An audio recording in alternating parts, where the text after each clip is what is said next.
Return back to our studies about enjoying God.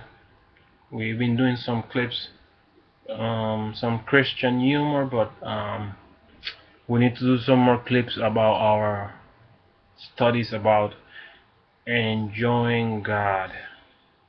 The clip for today, I want to talk about enjoying the joy, enjoying the joy of the Lord, enjoying the joy of the Lord. And for that, the verse that we're going to use as a foundation for this mini study, this clip, will be found in the book of Nehemiah,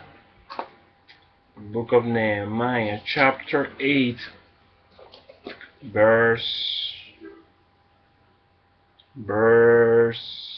give me a moment, I'm trying to find it. Where is that verse? Verse 10. Nehemiah chapter 8, verse 10. Then he said to them, go your way, eat the fat, and drink the sweet, and send portions to them that have nothing prepared. For this day is holy to the Lord. And don't be sorry. In other words, don't be sad. For the joy of the Lord is your strength. The joy of the Lord is your strength. So, this study we want to talk about enjoying the joy of the Lord. Now, I want you to realize something. Joy, you can feel joy. You can really feel joy, but joy is not a feeling. Most people define it as a feeling, but joy, you can feel joy. That's true, but joy is not a feeling. Joy is an experience. Joy is a consciousness. Joy is it's an experience.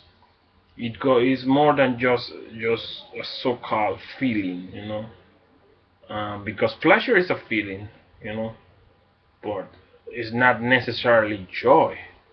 There's a difference, because joy refers to inner fulfillment, or what I would call happiness, to feel satisfied on the inside.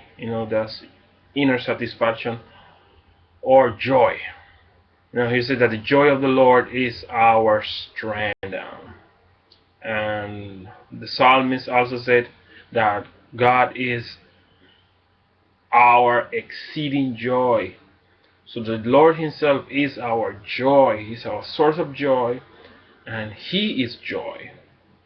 So you don't have to seek joy on external things. You don't have to seek joy in the thing of the world, because true joy, I'm talking about happiness, satisfaction, can only be found in God.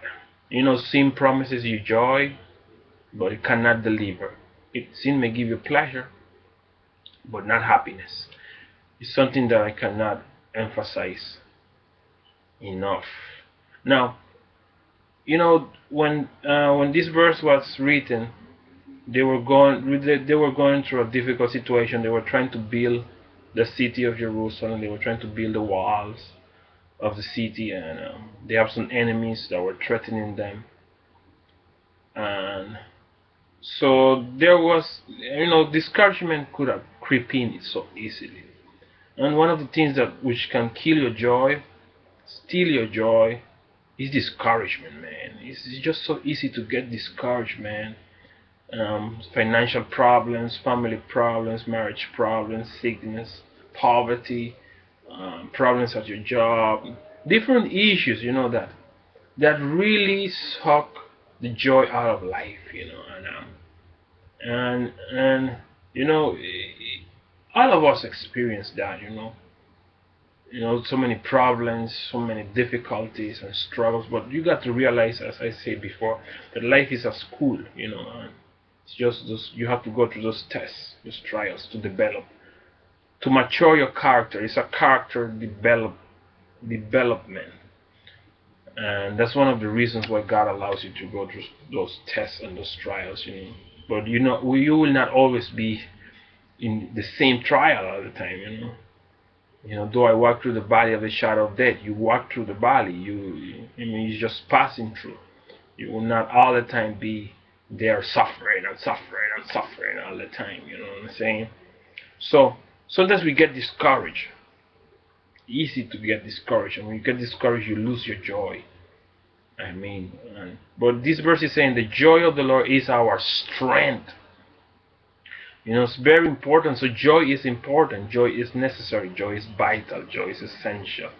You got a verse in the New Testament that says, "Rejoice in the Lord." Sometimes, no, it says always, at all times. Rejoice in the Lord at all times. And when Paul wrote that, he was in a jail, you know, not in such a good conditions. But joy is something internal, on the inside, subjective, because it is God Himself. It's the Spirit of joy.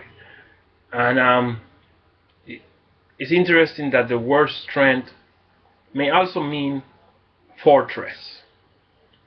So it's like the joy of the Lord is my fortress.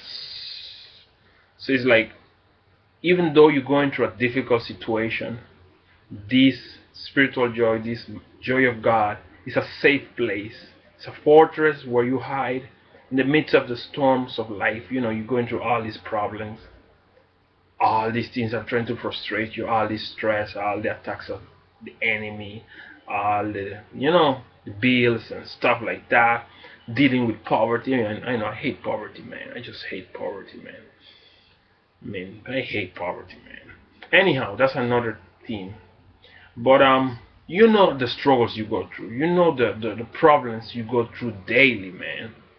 You have to deal with people at your job. You have to some customers that want to cost you, that wants to they are, you go through a lot of things that discourage you, man. Can be really discouraging, but this joy of the Lord is a fortress, you know, where you can hide and be safe. And even though the storm is raging on the outside, that joy keeps you firm, you know. That experience of the joy of the Lord, you know, is your fortress, is your strength. It sustains you. I remember the story of Brother Watchman Nee, a Christian teacher from China. He was in prison for 20 years for his faith. He spent 20 years in jail simply because he believed in Christ. He was falsely accused. He spent 20 years in jail, and he has some kind of disease in his body. I don't remember what was the disease, but it caused him a lot of pain, that disease. So even though he was in that condition, no Bible, communist China, 20 years in jail. The stories go that guards used to hear him sing. And the man, even he said that even though he was feeling so much pain in his body, the joy of the Lord eclipsed the pain. So even in this seemingly tragic situation that this brother Watchman find himself, the man had inner joy. Even though his body was in intense pain sometimes, the man had the joy of the Lord. That's a powerful testimony. You know, there's a song that says, "This joy God gave it to me, and the world cannot steal it from me." You know, don't let nothing steal your joy. Don't let circumstance steal your joy. Stay in the joy of the Lord. Enjoy the joy of the Lord. What's wrong with enjoying some joy? There's enough negativity in the world, man. There's enough frustration and crisis and problems and hatred and so many negative things in this world. This world right now is just is chaotic, man. The things we've seen around us is just crazy, man. But stay in the joy of the Lord. I mean, because when others see the joy of the Lord of the Lord in you, they will want that joy, man. They will say, man, this person going through all these problems, all these difficulties, and they're still joyful, you know. I'm not saying that there will be times in which you will not cry. So we humans, we feel pain, you know. You feel pain. People hurt. You feel pain. It's a natural thing to feel pain, man. And when you feel pain, you're gonna cry. You're gonna scream. So don't judge a person if they, feeling sad, they're feeling down, they're feeling depressed. Just that life is hitting them hard, man. Yeah, but the God wants us to experience this supernatural joy, so others can see that in God there is solution, there is answer, there is hope. So when they see the joy of the Lord in us,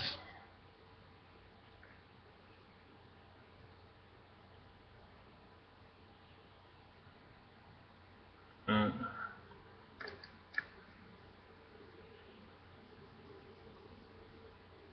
¿qué pasó?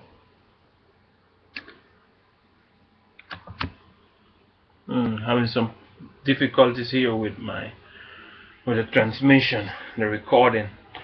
So as I was saying, right? If others around us see the joy of the God in us, the expression of that joy, or we enjoying that joy, they will also want that experience. They say, man, this person is going through hell, and this person, this Christian, is still joyful, man. I mean, that's a testimony, man. People will be looking at you like, how come you joyful, man? Even though you having all these problems, you're still joyful, man. And believe me, somebody else has it worse, man. You go to Africa or the Middle East or those countries where they kill Christians, man. Somebody has it worse. But the reality is, life can hurt. I mean, things hit you hard, man. That's a reality of life. Pain is a reality. You can't escape the reality of suffering and pain in this life. But there is joy. I mean, you got that relief, you got that strengthening. Because that's the strength, that's what will sustain you through the trial, through the test, through the schooling of suffering and pain, That's what will sustain you. That's why I say the joy of the Lord is your strength. I mean, that's what will sustain you in the day of trial, man. I mean, you say, why does God allow me to go through this difficulty? Why does this happen to me? Why does this tragedy happen to me? Why does this happen to me? I mean, why my mother is dying of cancer? That's just an example. Why do they fire me from my job? Why does this person hates me for no reason? Why I had into this accident and I break my leg? And the reasons are, the problems could be endless, man. Endless. But it's a school. It's a test to develop your character, it's character development. And that's what James said, count it all joy, my brothers, when you find yourself in many trials. But I want you to notice there the context is referring to persecution. Very important you notice that. We forget that context. He's talking about persecutions. Those Christians during those times were severely persecuted. So he's saying when they're persecuting you for your faith, be joyful. That's what he's saying. He's not saying if be joyful because you got a disease or or they fire you from your job. No. That's not what he's saying. He's saying when you're he's saying in the context of experiencing persecution, as our brothers in India, in Africa, in the Middle East, all those countries that are suffering a lot. So my brother, enjoy the Lord of the Lord. The joy of the Lord is your strength. The joy of the Lord is your stronghold. The joy of the Lord is your fortress. So when the storms of life come hitting you, that's your foundation, because that joy is Christ in you, the hope of glory. Enjoy on. Eternally blessed you are.